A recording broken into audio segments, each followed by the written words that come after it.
আসসালামু আলাইকুম। আমি লম্বায় 40 মাপের একটি সালোয়ার কাটিং করব। এখন আমি এই সাইডটা মাপ দিয়ে কেটে এই যে সাইডটা আমি এখন কেটে ফেলব। সাইডটা কাটা শেষ। এখন আমি এখান থেকে 2 ইঞ্চি মাপ দিয়ে কোমরের রাবারের জন্য বাদ দিই।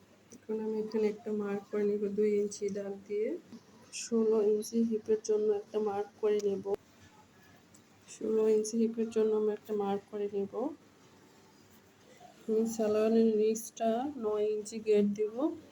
এইবার আমি এখান থেকে হিপের জন্য একটা মার্ক করে নেব। এইবার আমার সালোয়ারটা মাপ দেওয়া শেষ। এখন আমি এটাকে কাটিং করে নেব।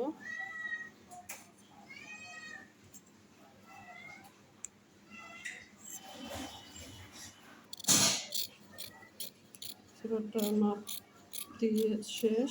এখন কাটিং করে নিচ্ছি।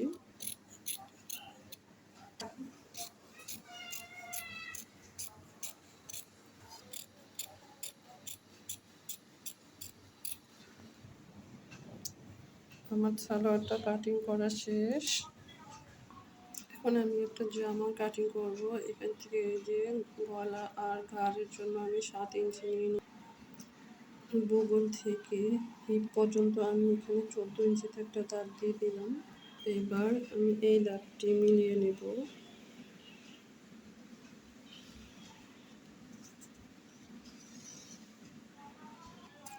আমার মাপ দেওয়া হয়ে গেছে। এখন আমি জামাটা কেটে নেব।